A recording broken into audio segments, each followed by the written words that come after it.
What's happening, everybody? We're back out here in the shop today doing a little bit of work on Jenny's dad's 65 Chevelle Super Sport.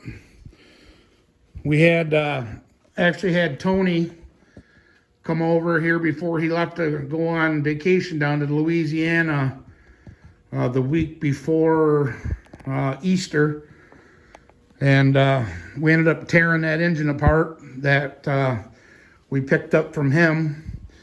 And we ran the suffix number on the front pad, which is right here. It was hard to get, but it comes back to 71 350 4-bolt main. So that was 71 is when the government shut down the big horsepower. So it's got disc pistons. It's a standard bore. The cylinders are pretty shiny in there, glazed over. And as you can see, I dumped oil in every cylinder, even on this side here. And every cylinder's kept its oil, but this one, and this one. And I actually took my blowgun and I can shoot air straight by. So this engine's probably going to have to be bored, I'm thinking. Once I get the pistons out of it, I'll be able to put my dial bore gauge in there and see how far the cylinders are. I don't know if it's, there's not a real big ridge on top of the cylinders here. There's hardly anything there, but I don't know if, I mean, you can feel a little something, but I don't know if there's, you know, it's gone too far enough mileage to where a set of rings ain't going to help it.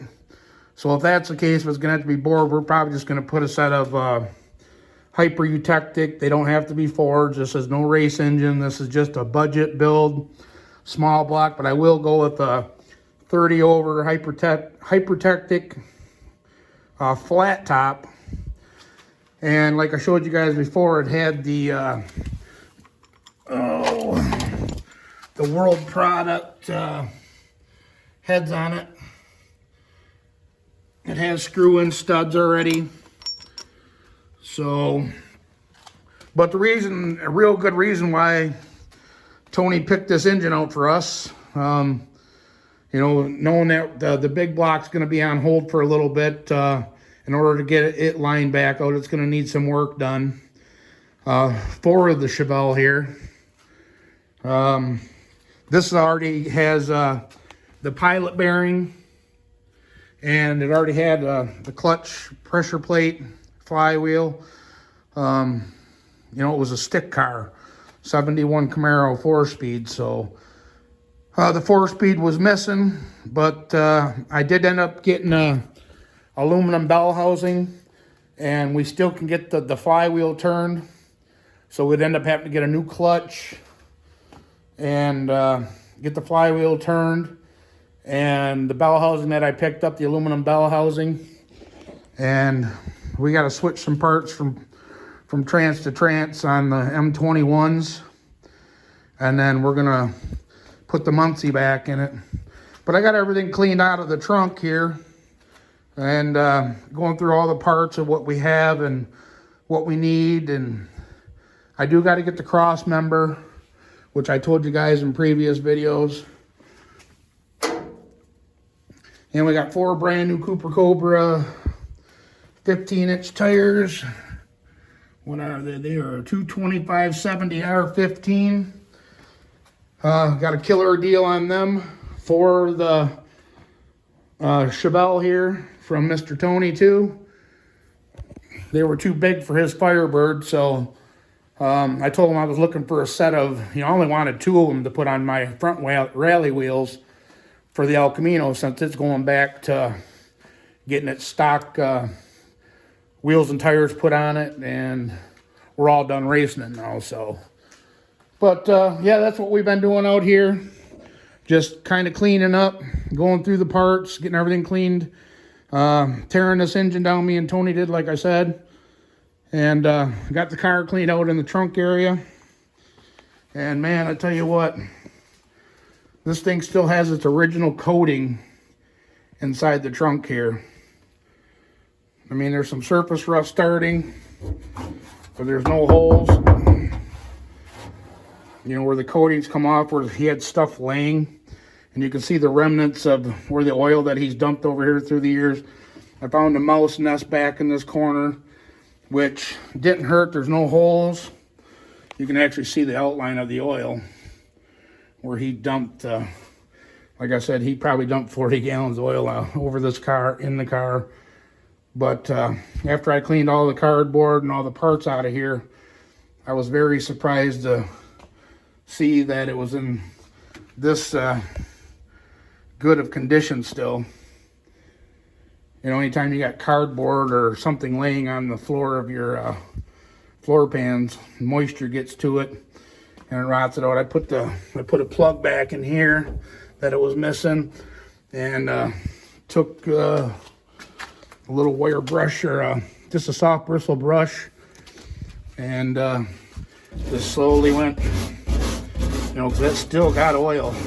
Believe it or not, after all them years, there's still oily remnants. And that's what I did. I just slowly worked everything out of all these grooves. And like I said, I could take a wire wheel and wire wheel it, but I'm not. I'm just going to take some super clean and wipe everything down nice and get it back to where it looks like this stuff up here. This car is in amazing shape for a 1965 Street Freak. And we're also going to be going under here and taking, you see it's got them for the coilovers, or the coil springs. It's got them spacers there to help lift the car up. It's got the old hijacker air shocks on it. I want to take the rear end cover off and see what gear ratio it is. I know it's a posi. I already had it up in the air, and it's definitely a posi.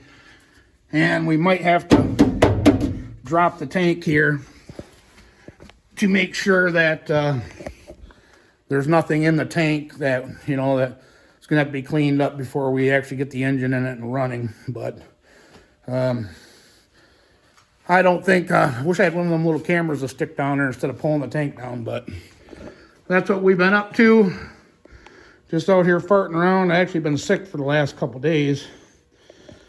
You guys ever seen this WR G11 and obviously your 010, which on 70 on up, you know, the 010s could be a 2-bolt or a 4-bolt main block, but also they made, you know, the earlier 327s were also an 010 block also.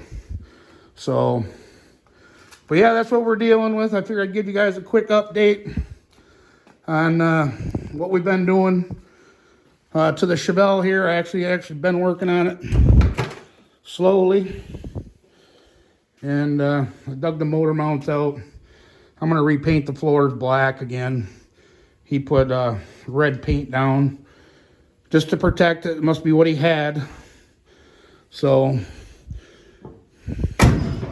damn, them doors shut good. And Tony gave me a shim kit too, in the bolt kit, so we can get the fenders bolted on correctly and shimmed. Make sure our gaps are all good.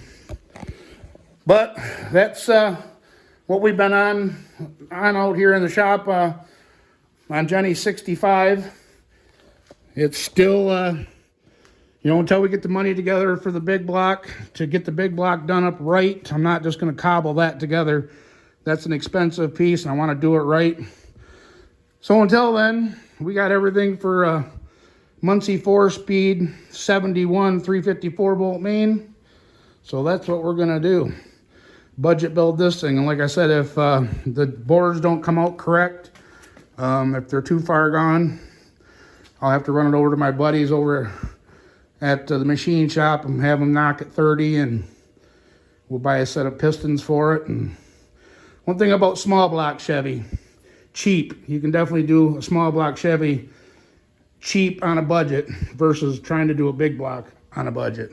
There is no budget on a big block, sorry to say, but cam bearings and everything look all good. I still got to get the oil pan off and get the mouse houses out of the oil pan. I don't know if you guys can see in there or not, but I did get the lifter bores cleaned up with some steel wool. I tried knocking most of the rust down. This is where, from here back, is where it was full right to the bottom of the intake with the mouse nest or rat's nest or whatever it was. And I actually found a dead mouse in between the valve springs under the valve covers. How it got in there, unless it climbed up the, the oil return right here and got into the head. But yeah, we scrubbed on this a little bit and tried knocking most of this rust down to, make it look like the original stuff here, but still working on it. But slowly getting her. And I got Tony's pressure washer here. He dropped off between his parts and my parts. We got gaskets, we got freeze plugs. I do have a set of bearings, rods, and mains for 1010. Until we get the crank out of it, I don't know if it's been turned. I don't think it's ever been touched, to tell you the truth.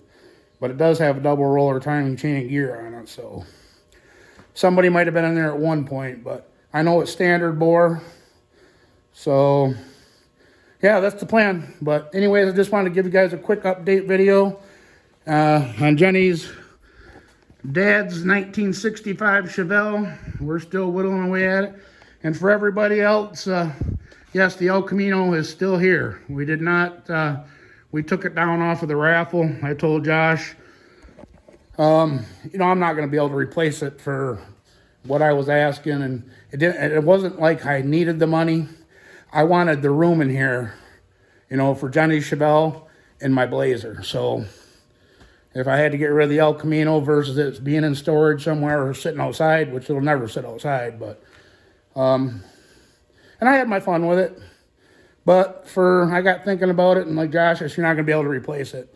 And it's true. I'm not going to be able to replace it for what it is. So anyways, guys, I just wanted to give you a quick update. And we'll bring you guys back when we get out here and start doing some more work on the engine. And until then, I really appreciate everybody for watching.